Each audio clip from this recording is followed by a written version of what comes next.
cuento. Ahora sí. Bueno, entonces de eso se trata la charla de hoy, de hablar de la anécdota, Claro, de los sí. mitos, de los rumores, del chisme por ahí, de la historia, ¿no? Para ver si eso es tan chisme y si eso es tan rumor, o no tiene un dejo de verdad, o no viene a raíz de alguna situación problemática.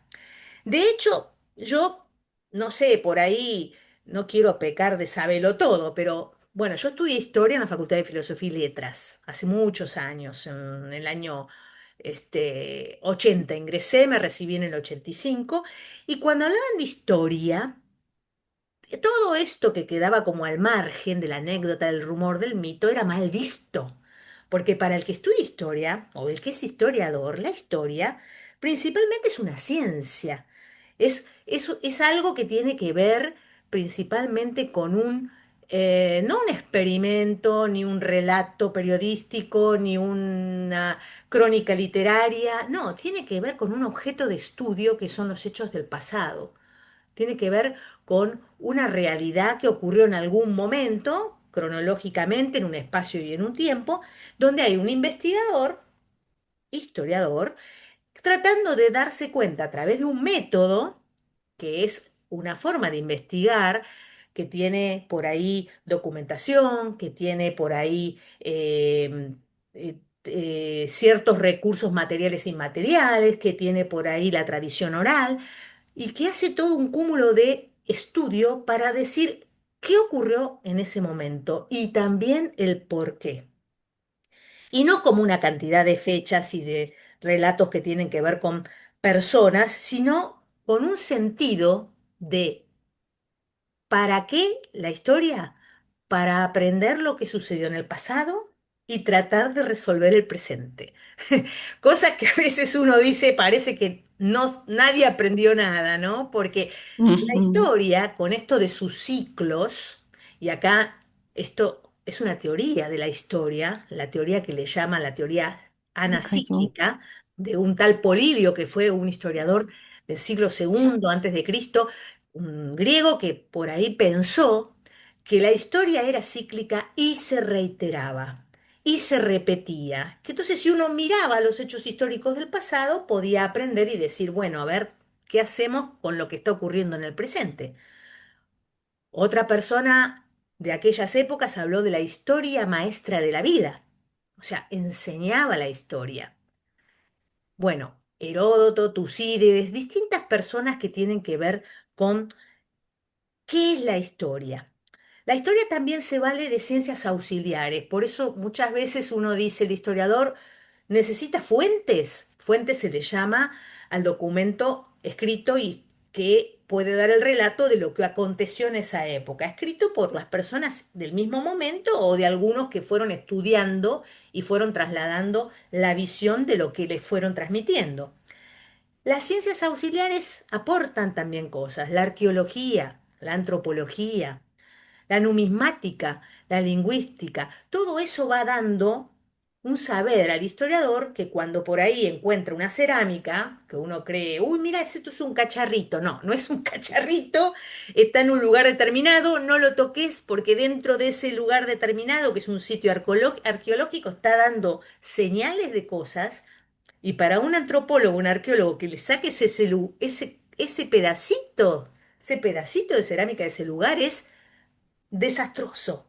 Por eso trabaja con tanta minuciosidad, etcétera. Pero ¿por qué yo estoy hablándoles un poco de qué es la historia?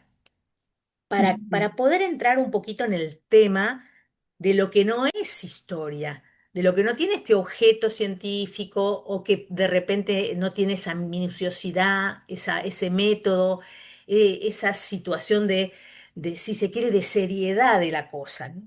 Entonces, nosotros cuando hablamos de historia, hablamos de esto, de hechos históricos, objeto, metodología e investigadores.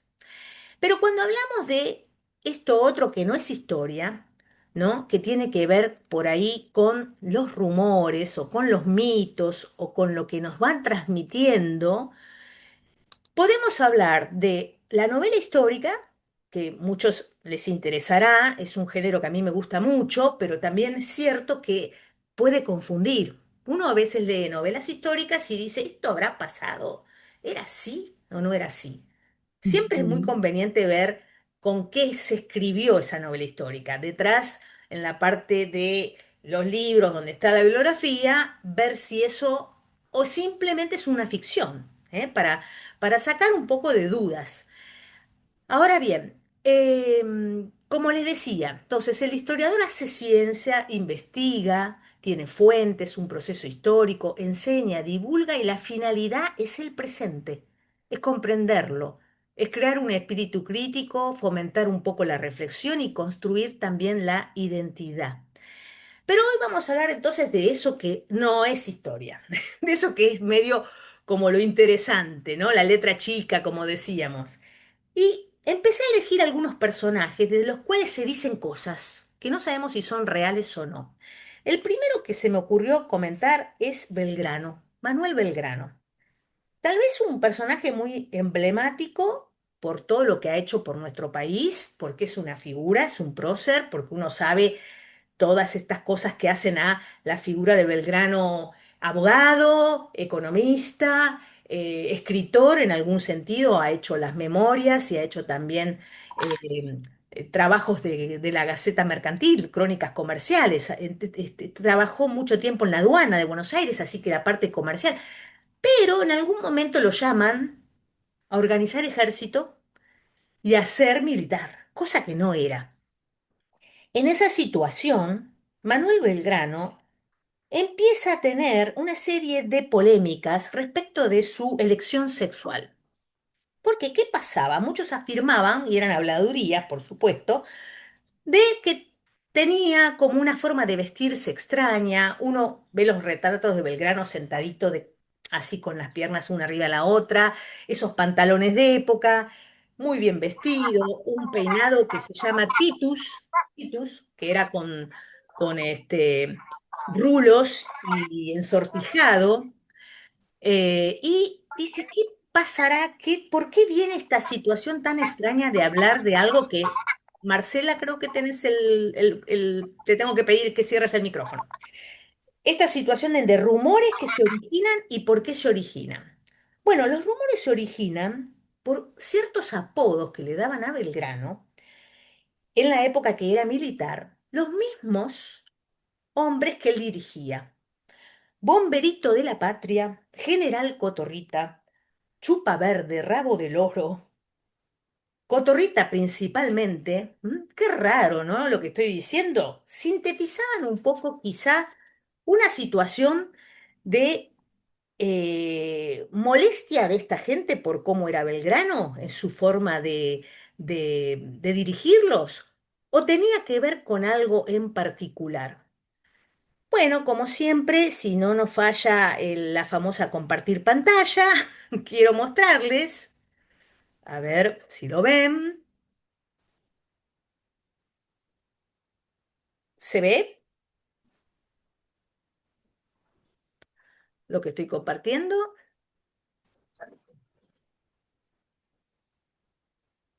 Vamos a ver si lo podemos poner un poquito más Sí, sí grande. lo veo. Bueno, se trata de un bicornio, pero en realidad es un chaleco que Un le chaleco. llaman bicornio, color Sí, verde, no sé si ustedes lo ven, ¿no? El color sí. es bastante llamativo, que usaba Belgrano bueno, como una persona que era muy, muy coqueta. Esto fue lo que le valió un poco el tema de cotorrita, por un lado, o de repente rabo del oro, por la forma de vestir. Pero por otro lado, y acá vamos a dejar de compartir para poder continuar con lo que estamos hablando, este, lo que es importante destacar es que cuando daba órdenes y trataba de hacer cumplir esas órdenes, realmente tenía una voz aflautada. Tenía una voz aflautada. Y no sería tan débil su voz porque de todas maneras sus subordinados han ido con él a distintas batallas, pero sí es verdad que tenía quizás un timbre de voz que podía resultar extraño, lo cual por ahí, entre su vestimenta más la voz, hizo decir algunas cosas a algunos otros también próceres de nuestra patria, que no lo dejaban muy bien parado a Belgrano. Belgrano, a pesar de esto, consiguió tantas batallas y triunfos como algunas derrotas, pero que sometió a estos militares a un régimen estricto, espartano prácticamente, prohibiéndoles el juego por dinero, la baraja, los bailes, la música, las trifulcas, o lo que se llamaría por ahí peleas, las mujeres, las salidas con mujeres, y como si eso fuese poco, los obligaba a estos hombres a rezar el rosario antes de irse a dormir a las 10 de la noche. Ahora, ¿de dónde venía por ahí esta situación de Belgrano y su voz afeminada cuando daba estas órdenes de marcha que impartía? Bueno, lo cierto es que había una rivalidad entre Dorrego y Belgrano por razones políticas mucho más poderosas que las frívolas y triviales que a veces inventan algunos historiadores, donde Dorrego, movido un poco por su protagonismo, deslizó cercano a San Martín, en alguna de esas reuniones que se hacían en las tertulias, que Belgrano hacía cosas femeninas. Sí, es cierto. Había ocurrido que había organizado una reunión, había armado una reunión en la cual tenía contratado una cantante y se había ocupado de ver si esta mujer iba a estar en esa tertulia, iba a cantar. Pero ¿qué pasaba? Belgrano era soltero. No tenía mujer que pudiera hacer estas cosas. Estas cosas se solían hacer, tanto organizar la tertulia, la comida, la reunión, las damas. Entonces Dorrego hizo este comentario frente a Belgrano, lo cuenta muy bien en las memorias póstumas el general José María Paz, lo cual le valió el destierro porque San Martín, tomando partido por Belgrano, lo condenó al destierro. Pero fíjense ustedes a lo que vamos, que sus rasgos finos, delicados, que su voz así tan aflautada, a un pensador tan brillante, a un brillante militar y demás, este rumor que desplegó una persona que quizás lo hacía nada más que por querer congraciarse con San Martín o por estar en una posición mejor desde el punto de vista de la milicia. A todo esto de Belgrano, así es cierto que era soltero, porque en su testamento puso, declaro que soy de estado soltero y que no tengo ascendiente ni descendiente. Lo estoy leyendo así de uno de los documentos, ¿no? Aún así, tuvo hijos, hijos que no reconoció. Hijos que no reconoció. Tuvo dos hijos. Por un lado, Pedro Rosas, hijo de Manuel Belgrano y María Josefa Curra. ¿Le suenan? ¿Le suena un poco quién podía ser esta persona? La hermana de Encarnación Curra, esposa de Juan Manuel de Rosas. Niño del cual él no se ocupó, no se ocupó. De alguna manera fue uno de los tantos chicos que anduvieron por la casa de Rosas, porque Rosas tenía como una necesidad de una familia muy grande y se ocupaba de hijos propios y entenados, ¿no? Y de la segunda, que era una mujer, una niña, Belgrano tenía ya más de 40 años cuando conoció a María Dolores Helguera, una hermosa adolescente, aniñada, que la deslumbró. Bueno, en esas cosas la dejó embarazada, ¿no?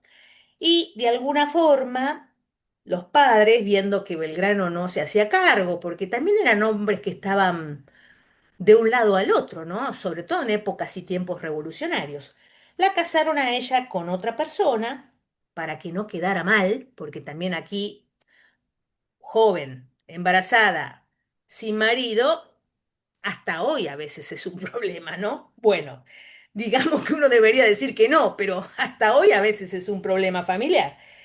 Entonces eso, que estuvo un poco en secreto, se supo después que de alguna manera este señor, al que se le propiciaba cualquier tipo de epíteto y de palabrota para dejarlo mal parado, había tenido sus hijos, había estado con mujeres y de alguna manera también había sido un padre no muy ejemplar. Bueno, este es el primer caso que se me ha dado por contarles, ¿no? Un poco sin querer, ¿cómo decir? Bajarlos del pedestal.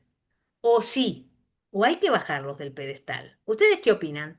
Ahí los dejo un poquito para que los que quieren siempre pueden decir algo, lo que tengan ganas en el chat. Porque lo cierto es que los bajamos un poco del pedestal. Para los que quieran saber, ese chaleco pertenecía a Manuel Belgrano. ¿Perdón? ¿Alguien preguntó algo? Bueno, si no, por ahí tienen que fijarse de cerrar los micrófonos. Este chaleco pertenece a Manuel Belgrano y está en el complejo museográfico Enrique Udaondo en Luján, ¿m? Para los que quieren saber.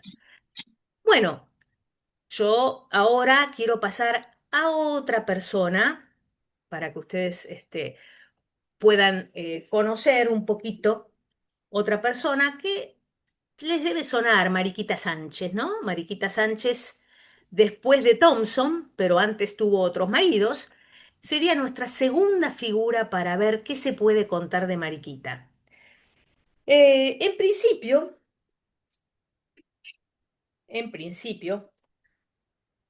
una de las cosas que me gustaría decir de Mariquita Sánchez de Thompson es que tuvo un gran amor al que lamentablemente no le permitieron, como pasa muchas veces en historias familiares, no le permitieron encauzarlo. Lo cierto es que Mariquita estuvo siempre, con sus pocos años de edad, 14 años, arrastrada un poco a que su familia decidiera con quién iba a casarse. De alguna manera su padre había decidido que ya tenía el candidato ideal para Mariquita Sánchez de Tosos. Con 14 años le habían otorgado 20 años mayor que ella como prometido a un tal Diego del Arco, un noble militar que había llegado al virreinato del Río de la Plata en la expedición de Pedro Ceballos y que solía exhibir títulos de fundador, lo cual después se conoció que mucha charretera, mucho título y árbol genealógico, pero la verdadera identidad era de otro. Él había tomado el nombre de una persona para hacerse pasar de él, como él, que era este Diego del Arco, y secretamente había intentado justamente acercarse a la sociedad porteña con fines de casarse con alguien que estuviese en una muy buena posición. Hago un paréntesis, la sociedad porteña en aquel momento, pre-Revolución de Mayo, se componía de diferentes clases, principalmente españoles, que eran los que habían venido y habían estado en el primer momento, quizá con alguna relación con gente originaria del lugar, que habían dado lo que se llama un mestizaje, a lo que se ha denominado criollos.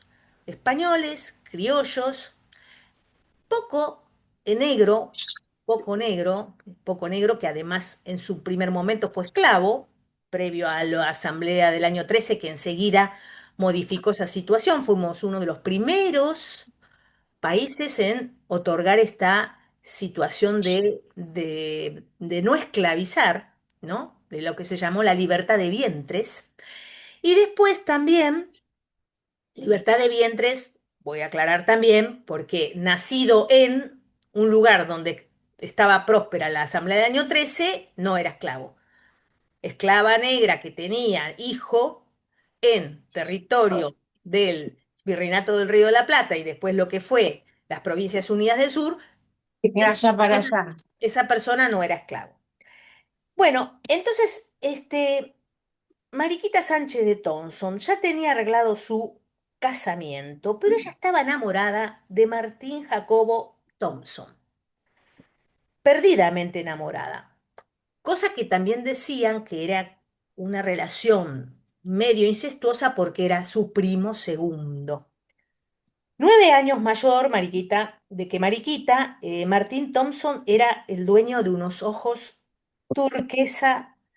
Además, pelo rubio ensortijado. Por otro lado, venía con su uniforme de la Real Armada Española, una estampa de un héroe impresionante.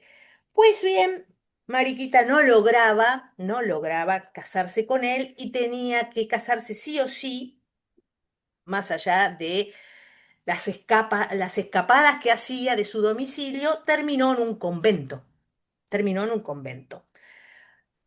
Pero estando ya su padre muerto y su madre casada nuevamente con alguien convenientemente adinerado, pensaron nuevamente en la posibilidad de que Mariquita pudiera hacer feliz su vida casándose con este señor Martín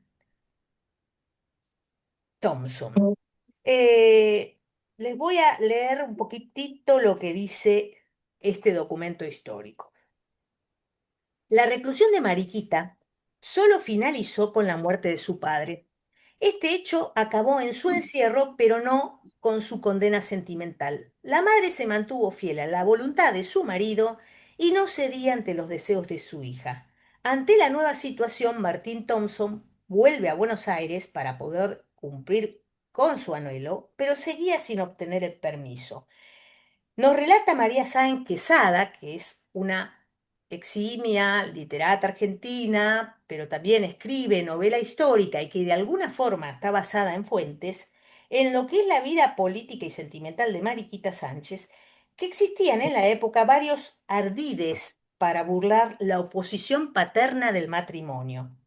Se compraba sirvientes, amantes escondidos entre los cortinados de la cama, visitas nocturnas de la amada saltando tapias para entrar al domicilio del amado, promesas de matrimonio finalmente incumplidas y el supremo argumento de que la prometida no era virgen al comenzar las relaciones.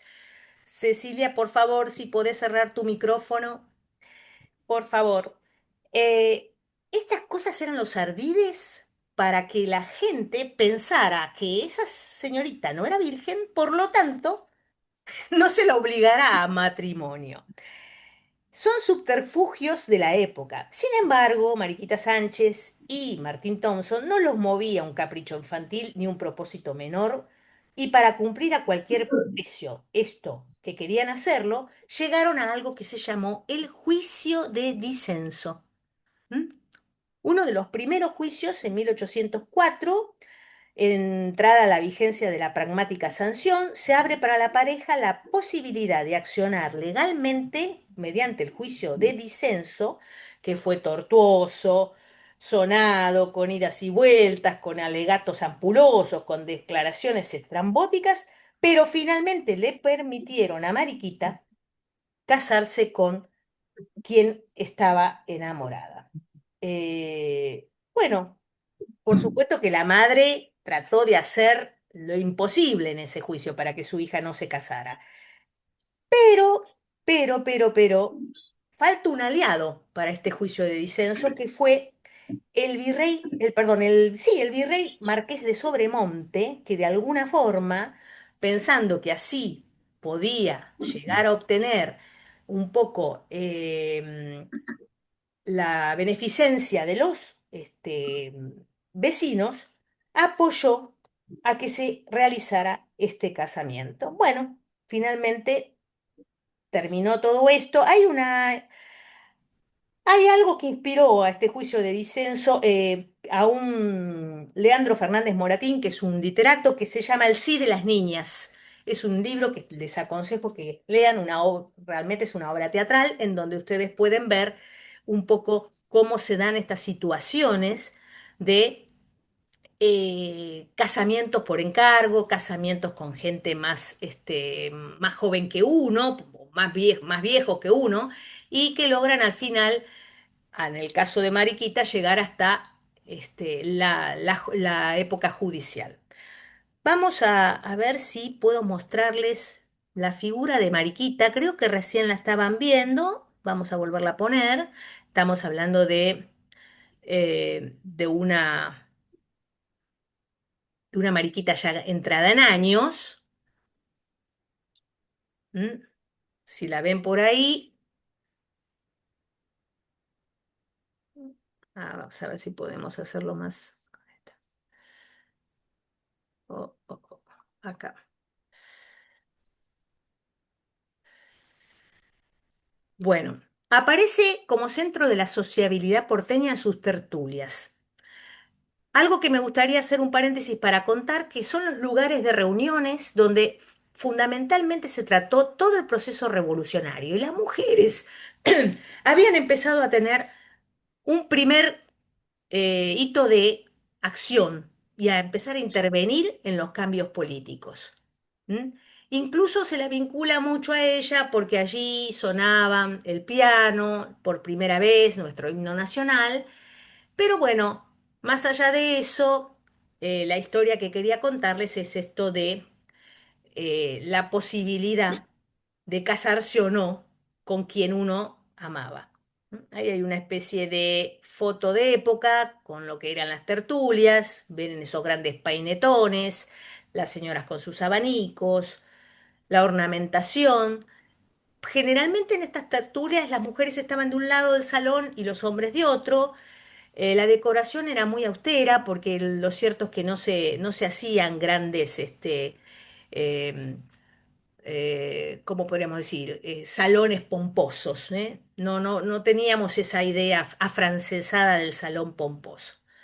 Pero bueno, vamos a pasar ahora a hablar ahora de otra figura que es San Martín. Ahí me ha puesto Claudia Rodríguez, en definitiva son hombres y dicen el hábito hacia el monje, así se prejuzga. Sí, un poquito de lo que nosotros estamos hablando ahora, que más allá de lo que tiene que ver con los rumores o que tiene que ver con las anécdotas de la historia e incluso hasta los chismes, ¿por qué yo empecé diciéndoles lo que era la historia y haciendo una diferenciación y comentándoles, ojo, porque no es tan así que un rumor es un rumor? Particularmente me parece bueno ahora que yo les comente que hay algo que se llama la teoría de los rumores. ¿Qué son los rumores? Fíjense que los rumores han llevado por ahí a San Martín a ganar batallas y a conquistar territorios. Incluso hay un historiador, Damián Hudson, creo que es originario de Mendoza, en donde comentó cómo preparaba San Martín el cruce de los Andes alarmando a sus enemigos, haciendo decir cosas que no eran reales, mandando al frente de batalla personas con ciertas mentiras para después tener abierto un poco el panorama de cómo continuar en la batalla. Así que fíjense que esa teoría de los rumores, que algunos dicen que es una teoría psicoanalítica, que de alguna forma la teoría tiene que ver con una proposición de fe que alguien pone en una sociedad, una proposición de fe, una representación social, algo que se coloca como, a pesar de que es una información falsa, ¿para qué? Para crear incertidumbre. Es información que no es chequeada, que no está verificada y que se propaga con cierta ambigüedad, pero con un fin. En el caso de lo que les estoy diciendo, lo que hizo San Martín se ha denominado, los historiadores lo llaman la guerra de Zapa. ¿Eh? Así que esto de llevar a cabo y de intentar una conmoción social para conseguir un fin. ¿Mm? Pero más allá de esto, que puntualmente son rumores que a San Martín le valieron muy bien para sus batallas, hablemos en todo caso de otras cuestiones de San Martín y de otros rumores de San Martín.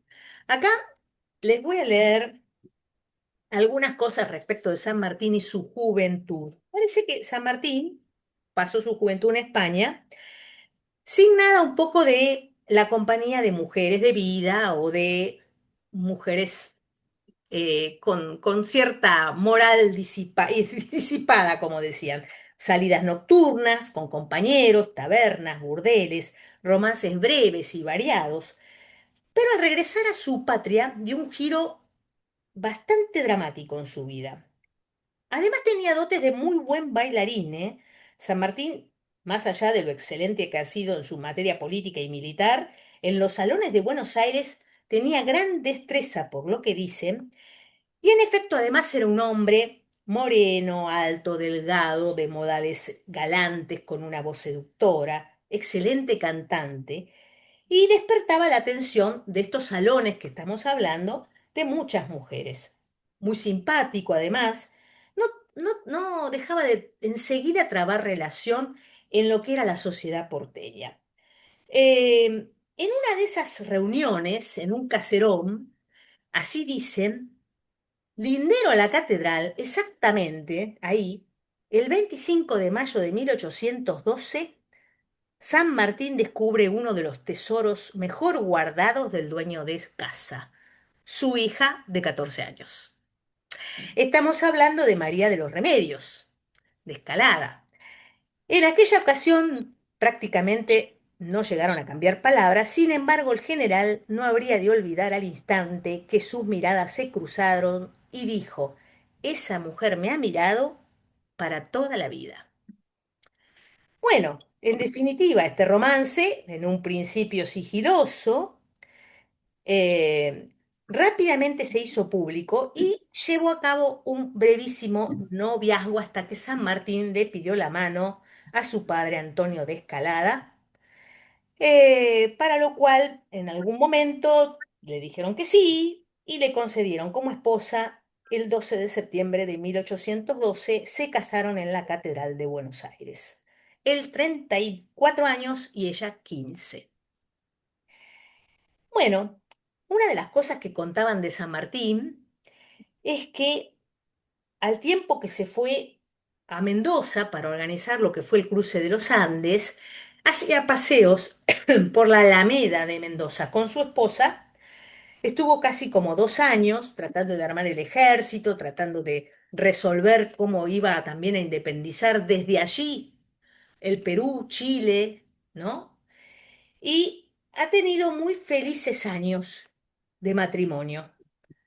Nació su hija, esto ha sido el 24 de agosto de 1816, a todo el mundo conoce siempre lo que escribió San Martín para su hija, a Merceditas, ¿no? Ciertas consignas de vida, pero lo cierto es que esta vida consagrada a la eterna espera del marido, que se estaba sacrificando por su patria, y estos constantes viajes de San Martín, campañas militares permanentes, hicieron comprensible que en algún momento este matrimonio empezó a tener separaciones muy largas, hasta que finalmente, en 1817, cuando la pequeña Mercedes tenía apenas 5 meses, San Martín tuvo una decisión irrevocable. Envió a su esposa e hija de regreso a Buenos Aires. ¿Cuáles eran los motivos de esta separación? ¿Qué se decía? Había cierto rumor de que la esposa de San Martín padecía tuberculosis, la cual se había agravado a consecuencia de su maternidad y el médico pensó que el clima de Mendoza no era beneficioso para la paciente. Pero en realidad hay una carta escrita de puño y letra del propio San Martín que echa por tierra toda esta imagen sagrada de Remedios de Escalada. Oh, acá viene la parte jugosa de lo que estábamos hoy hablando, de la cocina de la historia. Por mucho disgusto que le pueda causar a varios, vale la pena leer un misterioso pasaje de esta carta que le escribió San Martín a Tomás Guido, dando a conocer su dolor y a compartir su desilusión. Dice así. He dicho a usted en mi anterior carta que mi espíritu había padecido lo que usted no puede calcular. Algún día lo pondré al alcance de ciertas cosas y estoy seguro, dirá usted, nací para ser un verdadero cornudo. Pero mi existencia misma la sacrificaría antes de echar una mancha sobre mi vida pública. Bueno, pareciera ser que, según decía incluso el general Paz, que conocía de cierta intensa amistad que había hecho Remedios con los soldados Murillo y Ramiro, y San Martín, enterándose de estas situaciones con esos oficiales, decidió, de alguna manera, cortar por lo sano y mandar a Remedios a Buenos Aires. ¿Mm? Bueno, este es un poco la cocina de la historia. De eso se trata hoy este curso. Y de alguna manera, eh, voy a mechar esto con otra cosa que también contaban de San Martín en Mendoza. Cuentan que San Martín, cuando estaba en Mendoza en esta situación de paseos por la Alameda, solían o tomar café, que generalmente era lo que hacían los hombres, o comer helado. ¿Ustedes saben que había helados en épocas pasadas? O de repente, una cosa que también dice que les gustaba mucho era el dulce de leche. También hay historias de cómo se inventó nuestro dulce de leche, que en realidad es árabe y viene de otras culturas, ¿no? Ese manjar del cielo que lo llaman en otras culturas. Pero les cuento un poquito, para que sepan, que los árabes llevaron el manjar a España y mucho tiempo después los españoles lo introdujeron en nuestro territorio.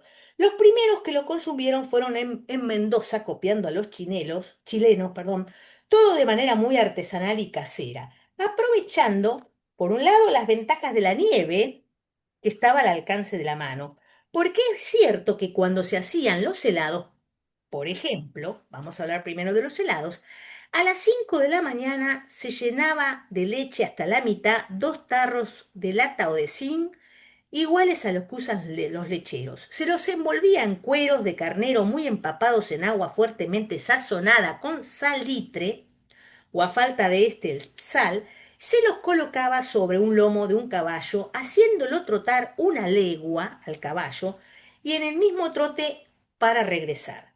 La leche, que se habría tenido que cuidado de tapar muy bien con una cubierta del tarro, se sacude tanto en ese ir y venir del caballo, tornándose en algo que es una espuma que sube, ¿no?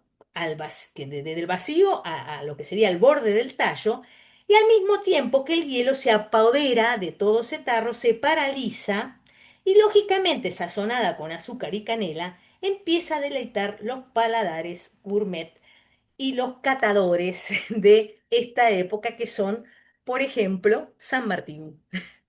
Del dulce de leche, según cuentan, aparentemente, estando Lavalle en la casa de Rosas, esperaba a que Rosas lo atendiera y mientras esperaba se recostó en uno de los lugares en donde se solía acostar Juan Manuel de Rosas.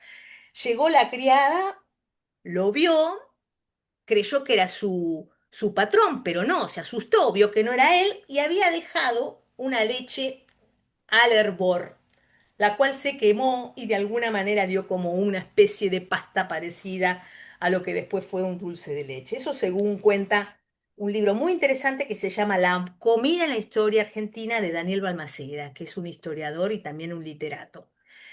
Bueno, pero qué, ya vimos entonces a Belgrano, vimos a Mariquita Sánchez de Thompson, vimos a San Martín, mencionamos a Rosas y ¿por qué no decimos algo de él también, no?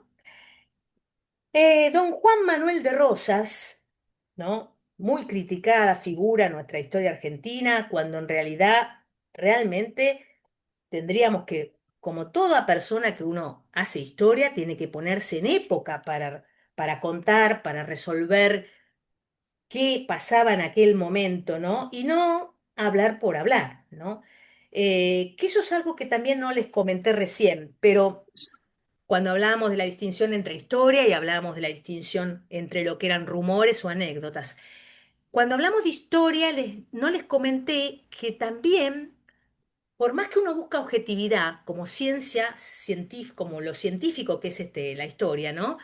Busca objetividad. Es tan difícil que el investigador deje de lado sus propias opiniones, deje de lado su ideología, deje de lado la razón de ser por la que está investigando determinado hecho, el contexto por el cual está investigando. Entonces, muchas veces eso se tiñe de algo que ya deja de ser objetivamente la ciencia histórica para tener a partir de esta ideología ciertos visos o cierta forma de ver las cosas a partir de una posición tomada, lo cual no está mal, no está mal, pero sí yo creo que hay que ser totalmente coherente y decir, esta es mi postura y por qué, ¿no? Ahora bien, haciendo esta aclaración y volviendo a Rosas, que siempre ha sido bastante discutido, Les comento que Rosas tenía en particular una protegida, como se decía en aquel momento, que por ahí intenciones de Rosas de quizá de cuidar, de proteger, habíamos hablado que ya se había hecho cargo de uno de los hijos de Belgrano. Bueno, también sabemos que mantuvo una relación con una mujer, María Eugenia de Castro, y de esta historia, quizás un poco incestuosa, un poco como con cierto horror, porque esta chica de alguna forma estaba con su tutoría. No existía todavía una ley de adopción, por eso no quiero poner la palabra la adoptaron. Recuerden que el Código Civil es todo materia de otra época, rayando después con Avellaneda, Díaz Vélez y demás, los años 80 de adelante. Pero sí, él tenía a esta muchachita viviendo con él y en algún momento la ocultaba, era clandestino, había cierta situación de humillación, porque casi todas este tipo de situaciones implicaban que era casi una doncella, pero con carácter de una especie de hija, porque él era su tutor. El asunto es que era una relación difícil de calificar, signada por su carácter furtivo, silencioso y sobre todo desigual. Rosas era un hombre con un poder ilimitado. Obligaba a su protegida huérfana, casi analfabeta, a que se entregara sin que ella estuviese en condiciones ni subjetivas ni objetivas de negarse a tal cosa. Algo se ha escrito sobre este sórdido romance. De acuerdo con algunos relatos, la niña había quedado también deslumbrada con Rosas. Hasta creían que estaba enamorada.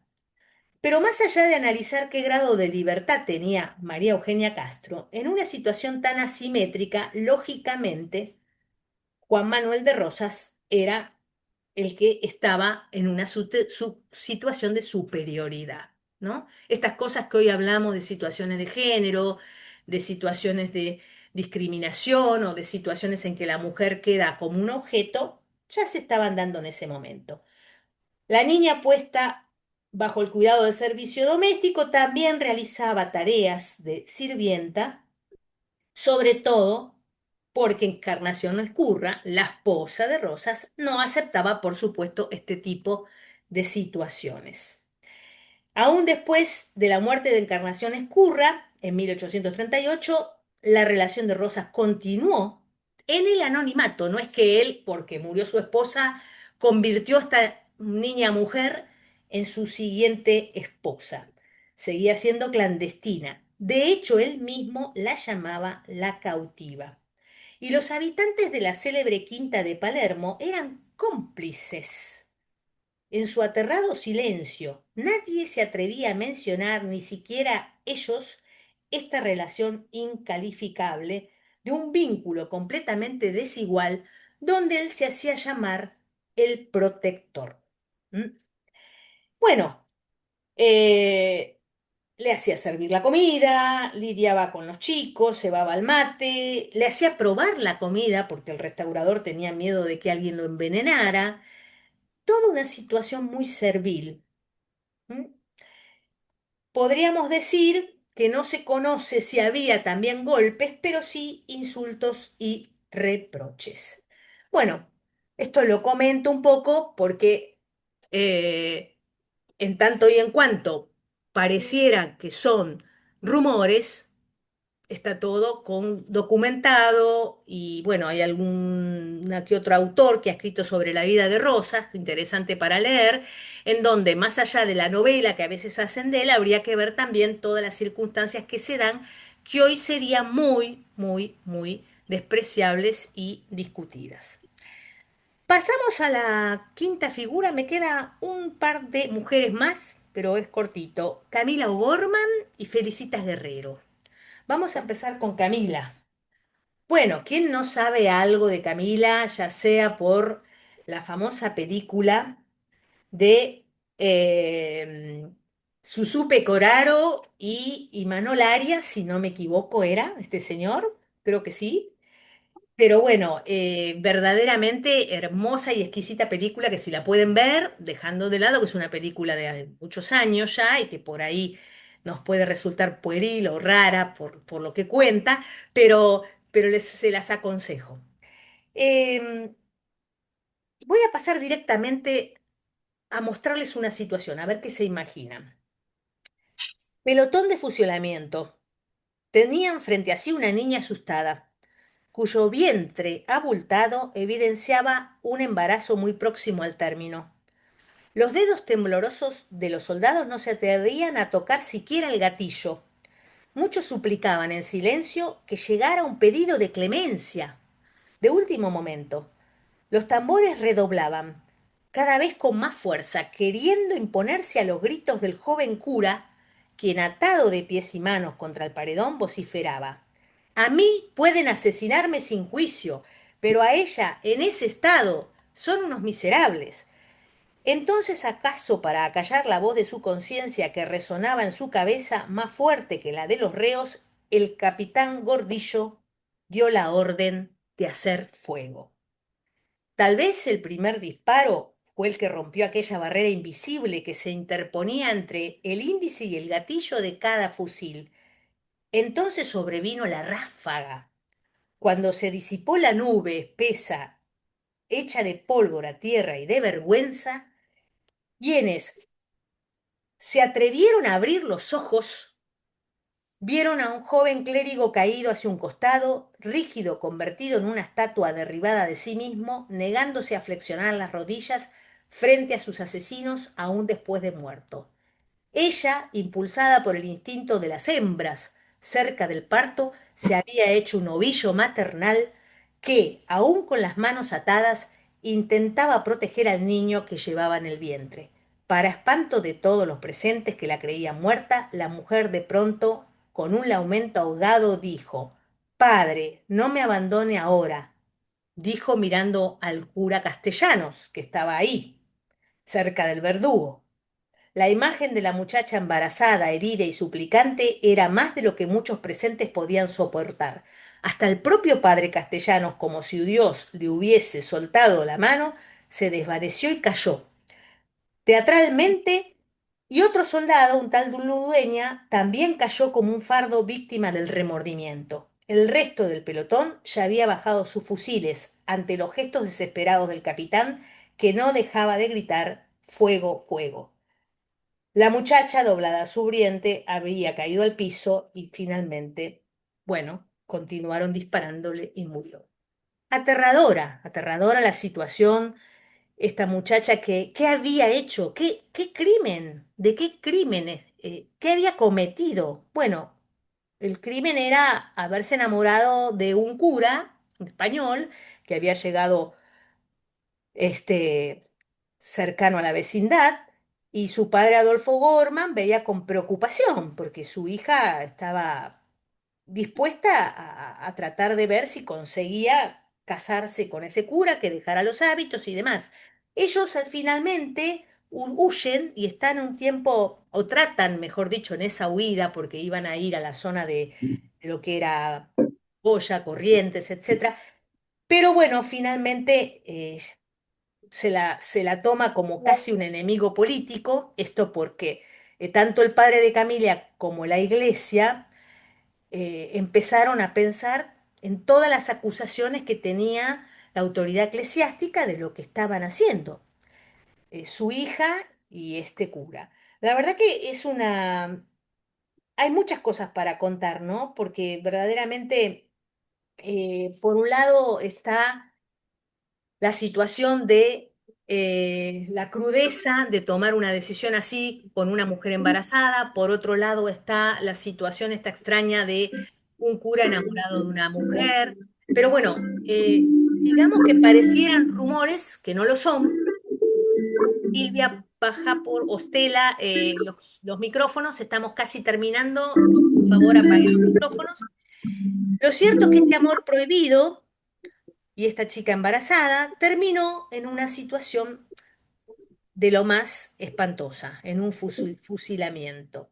Tenía algo para contarles de página, de esto que por ahí para sacarlo de esta crueldad, los quiero llevar a algo un poquitito más alegre.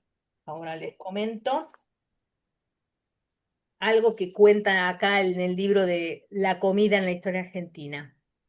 Em, Parece ser que las carteras y las bolsas son hijas de la supervivencia y que el hombre primitivo siempre estuvo llevando las manos libres hasta que empezó este invento de llevar las cosas embolsadas, incluso la comida y el agua. Lo mismo también la leche. Pero ¿por qué les estoy comentando esto? Aparentemente, en la zona de Goya, existía un negocio llamado Gregoria Goya de Morales, poblado de lo que después se llamó Goya, donde había un exquisito queso muy apreciado que se hacía con el fruto del yatay. Muy presente en la dieta de la vaca comía ese queso y la leche que después daba un gusto bastante extraño. ¿Por qué lo relacionan algunas personas con Camila? Porque parece ser que la heroína de nuestra historia, que estábamos diciendo, Ladislao Gutiérrez, el cura, y Camila O'Gorman, huyeron de esa ciudad, porque en un intento de escaparse habían tratado de ser maestros de ese lugar, e intentaron ahí reciclar sus vidas y pasaron 6 meses y pueden haber comido este original queso argentino con ese gusto tan particular que daba el yatay, fruto de Corrientes.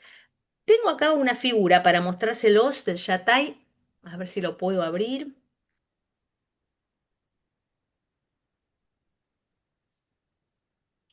Bueno, acá primero una foto de Camila y de Ladislao. Acá tienen el fruto del yatay. Y por supuesto, también les comenté de Rosas y su famosa cautiva, ¿no? No es nada en particular el PowerPoint, simplemente para tener algunos datos en la memoria. Bueno, vamos a la última figura de esta noche, que sería Felicitas de Guerrero. Relato literario, también periodístico, donde hubo mucha situación de muerte y de suicidio.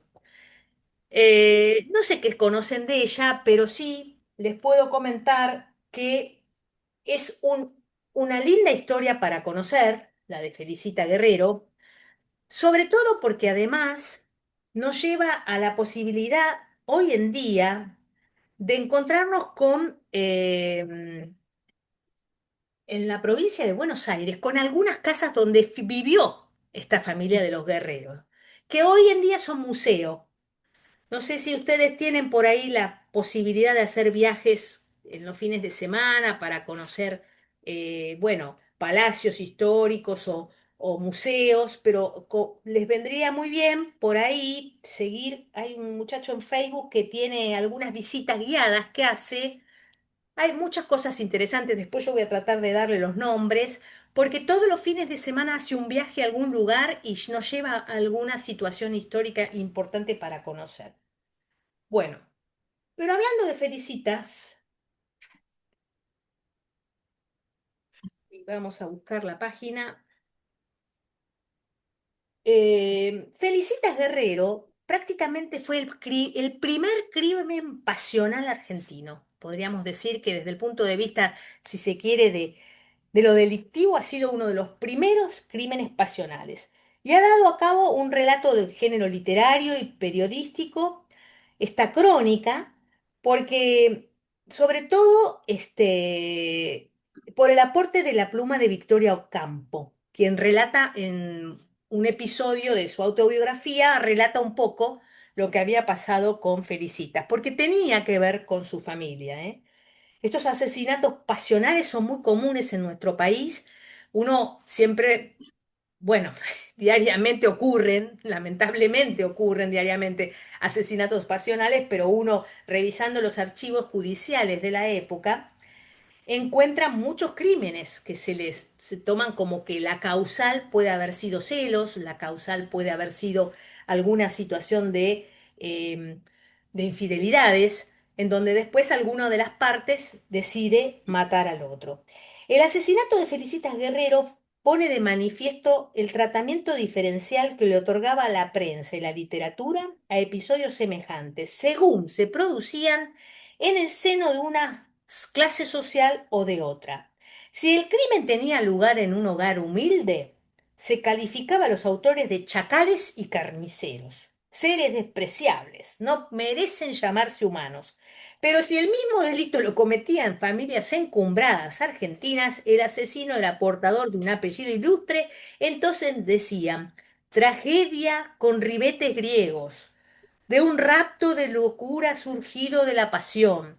Un hombre honesto fue arrastrado al homicidio por la perfidia de una mujer. Por supuesto, como ven, que el tratamiento era bastante diferenciado y el tratamiento judicial también dependía de quién era o no el homicida, ¿no? En esa escala de pirámide social, seguramente a veces se hacía un correctivo y otras veces se mandaba a fusilar, ¿no? O sea, digamos que todo este tipo de cosas tiene mucha historia en nuestra historia. Bueno, Felicitas tenía ya arreglado su matrimonio. Ella había nacido en un caserón en la calle México, cuando San Telmo era el barrio de las familias insignes de Buenos Aires. Era hija de un ilustre matrimonio formado por Carlos Guerrero y por Felicitas Cueto y Monte de Oca, así era el apellido. La pequeña tenía el mismo nombre que su madre y a los 15 años se la había convertido, de acuerdo con la descripción de Guido Hispano, ya en una muchacha hermosa, la más hermosa de la República. Exagerado o no el comentario, puede contratarse con relatos y otras descripciones que ponen de manifiesto que sí, que verdaderamente felicita ser una mujer muy bella. Y había un montón de hombres dispuestos a pedir la mano de los guerreros Montas de Oca. Ahora, no podía existir mejor partido para la familia que Martín de Álzaga, hijo de Félix de Álzaga, no solamente que portaba un apellido de abolengo, sino que además era dueño de una fortuna sin igual. Estas cosas de matrimonio por conveniencia, ¿no? Que el matrimonio se celebra en 1802, Felicita acababa de cumplir 16 años y su marido orillaba los 50. La flamante esposa recibió como regalo de bodas por parte de su cónyuge un suntuoso caserón en la calle Florida. Ella lo trataba con respeto, como si se le dispensa a un pariente mayor, y de hecho jamás consiguió dejarlo de tratar de usted. Tuvieron un hijo, al que llamaron Félix en homenaje a su abuelo, pero la felicidad duró muy poco porque el niño duró apenas 5 años. Un año después de este hecho, Martín de Álzaga también falleció, dejando a Felicitas tan sola como antes de casarse, ya con 24 años, pero además era la viuda con la fortuna más incalculable de Buenos Aires. Igual que su primer matrimonio, quisieron los padres arreglar otro matrimonio para su hija, esta vez con Enrique Ocampo. De hecho, Felicitas y el tío de Victoria Ocampo, Enrique Ocampo, llegaron a noviar un tiempo. Sin embargo, en el momento en que Enrique estaba por pedirle formal matrimonio, sucedió algo inesperado, al menos para los padres de ella. Aunque completamente esperable para una mujer que jamás había tenido la oportunidad de elegir por sí sola, Felicitas se enamoró. Todo se produjo durante los frecuentes viajes de Felicita a uno de sus campos, estos donde yo les digo que están todavía, bueno, el Castillo Guerrero, ese les tiene que sonar porque ustedes pasan para ir a Mar del Plata por ese castillito, después de Dolores creo que está. Felicita en esos viajes a sus campos llega a la estancia La Postrera. De hecho, aquel habría de ser el escenario de uno de los capítulos más crudos de su breve existencia.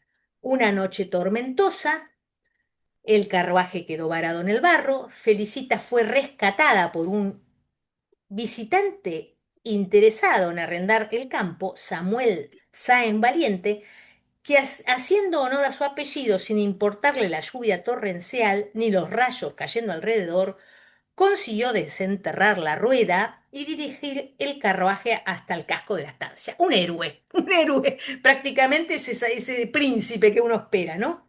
Este romance, cuyo comienzo parecía sacada de un cuento de princesas, terminaría como un relato de terror. La joven viuda volvió a Buenos Aires con la decisión tomada, romper con su prometido, casarse con Sáenz Valiente. El 29 de enero de 1872, el mismo día que Felicita se dispuso a dar a conocer su resolución, a Enrique Ocampo se produjo el desenlace. El hombre, enceguecido por los celos y despechado, no permitió que la muchacha pudiera dar ningún tipo de argumento y tiró otro tiro y tiró otro tiro. De acuerdo con el relato de Victoria Ocampo, Felicitas cayó muerta sobre un charco hecho con su propia sangre y ante el ruido de los disparos los hombres de la casa corrieron y encontraron a Felicitas inerte sobre el suelo y el hombre arrodillado sobre el cadáver. Bueno, Enrique Ocampo se llevó el arma a la 100 y reservándose la última bala, se tiró un tiro en la cabeza. Sin embargo, la versión del suicidio desapareció de los expedientes judiciales, ya que de otro modo el asesino jamás hubiera podido recibir el último sacramento tal como sucedió. Bueno, estas son las anécdotas de la historia. Estas son las cosas que me parecía importante transmitirle, los rumores, lo que es de verdad y lo que no hay de verdad, lo que no es histórico, pero que de alguna manera tiene fundamento, tiene documentos, tiene textos, tiene gente que transmitió por oralidad, los temas tabú, los temas o prejuicios, las vulnerabilidades, las diferencias que se hacen con niños y con mujeres. Sin comerla ni beberla hablamos de homosexualidad, hablamos de infidelidad, hablamos de cuestiones de género, hablamos de un juicio para poder conseguir casarse, hablamos de amores prohibidos, hablamos de mujeres embarazadas que no fueron aceptadas por la sociedad, hablamos de las diferencias que había entre hombres, mujeres o hombres con niños, por no reconocerlos. Bueno, me parece que eso es lo que nos tiene que quedar. Estos relatos sirven también para ver los prejuicios de la historia y para ver también qué cosas hay que cambiar en este presente. Espero que les haya gustado. Hay muchas cosas más para contar. Después les mando la bibliografía y sí, como siempre les digo en el chat que tenemos que si se quieren incorporar, pidan el WhatsApp a Cristian para que las incorporemos al WhatsApp. Si quieren además por ahí escribirme algo sobre lo que estuvimos hablando, yo les mando una consigna, lo pueden hacer, pueden comentar lo que quieran en el WhatsApp o pueden mandarme algo escrito en nuestro este, mail que es comunidadkinestretch@gmail.com. Muchas gracias por estar. Les mando un beso. Que tengan buenas noches. Chao.